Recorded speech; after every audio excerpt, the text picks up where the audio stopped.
স্বামী বিবেকানন্দের ১৬৪তম জন্মবার্ষিকী ও ৪২তম যুব দিবস উপলক্ষে সোমবার সকালে আসানসোল শহরে একটি বর্ণাঢ্য শোভাযাত্রা বেরোয়। আসানসোল রামকৃষ্ণ মিশনের তরফে হওয়া এই শোভাযাত্রা আসানসোলের জিটি রোডের পুরনো রামকৃষ্ণ মিশন মোড় থেকে হয়। পরে তা জিটি রোডের বিএনআর মোড়, ভগৎ সিং মোড়, সেনরেল রোড বা বিবেকানন্দ সরণি হয়ে জুবিলি মোড় সংলগ্ন বিবেকানন্দ মূর্তির পাদদেশে এসে শেষ হয়। এই শোভাযাত্রায় আসানসোল রামকৃষ্ণ মিশনের সচিব স্বামী সৌম্যাতানন্দজি মহারাজ, আসানসোল পুরনিগমের ডেপুটি মেয়র অভিজিৎ ঘটক, চেয়ারম্যান অমরনাথ চট্টোপাধ্যায়, রানীগঞ্জের বিধায়ক তাপস বন্দ্যোপাধ্যায় সহ অন্যান্যরা উপস্থিত ছিলেন। আসানসোল ও বার্নপুরের বেশ কয়েকটি স্কুলের পড়ুয়ারা এই শোভাযাত্রায় অংশ। স্বামী বিবেকানন্দের ছবি সহ একাধিক ট্যাবলো শোভাযাত্রায় ছিল। শোভাযাত্রা শেষে জুবিলি মোড় সংলগ্ন বিবেকানন্দ মূর্তির পাদদেশে একটি অনুষ্ঠান হয়। সেই অনুষ্ঠানে রাজ্যের আইন ও শ্রম মন্ত্রী মলয় ঘটক প্রধান অতিথি হিসেবে ছিলেন। মন্ত্রীসহ সকলেই প্রথমে স্বামী বিবেকানন্দকে শ্রদ্ধাঞ্জলি দেন। এরপর মন্ত্রী মলয় ঘটক বলেন, এই দিন স্বামী বিবেকানন্দের ১৬৪তম জন্মবার্ষিকী। একই সাথে এদিনটা যুব দিবস হিসেবেও পালন করা হয়।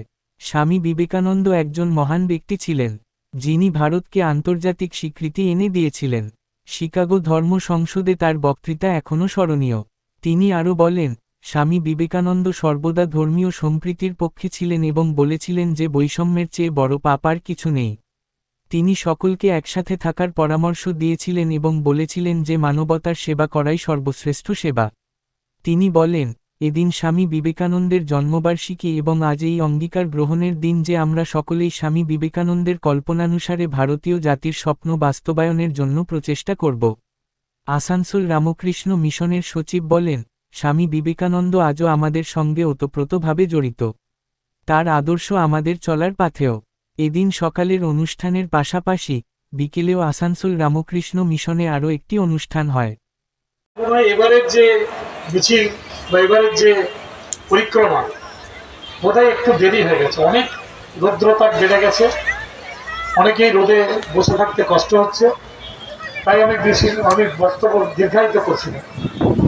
দেখুন, স্বামীজি সম্বন্ধে যদি বলতে হয় তাহলে আমার মনে হয় পুরো একটা মাস ধরে বলতে হবে।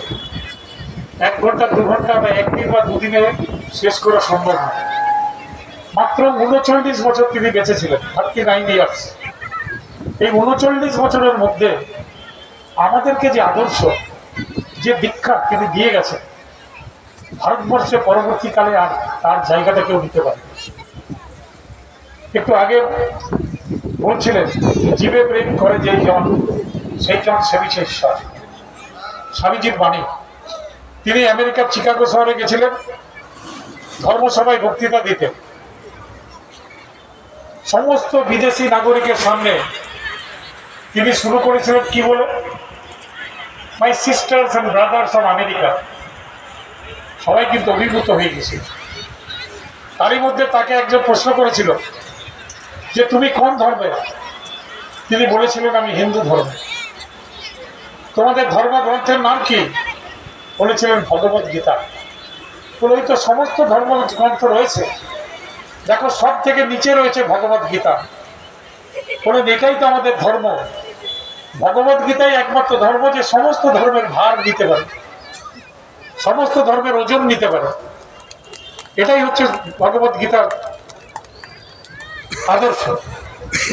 এই স্বামীজির যে বাণী, স্বামীজি যেভাবে আমাদেরকে শিক্ষা দিয়ে গেছে, আমি নিজে সত্যি গর্বিত অনুভব করি যে আমি রামকৃষ্ণ মিশনের একজন ছাত্র ছিলাম এবং আমার স্কুল জীবনটা অনেক ভালো ছিল। কি সুন্দর স্কুলে যেতাম। আমাদের তখন অশ্বিনী বাবু ছিলেন হেডমাস্টার মশাই, অশ্বিনী বন্দ্যোপাধ্যায়। তখনও মহারাজরা হেডমাস্টার মশাই হয়নি, কিন্তু এখন স্কুলের খুব সুন্দরভাবে তৈরি হয়েছে। আসানসোলে খুব সুন্দর মন্দির হয়েছে। মাঝে মাঝেই আমি যাই, স্বামীজি সবাইকে নিয়ে আমরা বসি, ওনাদের আদর্শের কথা শুনি। আজকেও স্বামীজির জন্মদিনে সকলকে আপনাদের শুভেচ্ছা জানাই। আপনারা ভালো থাকুন, সুস্থ থাকুন এবং আসানসোলের আরও শক্তিশালী হোক, পশ্চিমবঙ্গটা শক্তিশালী হোক, এই কামনা করে আমার বক্তব্য শেষ করছি। নমস্কার।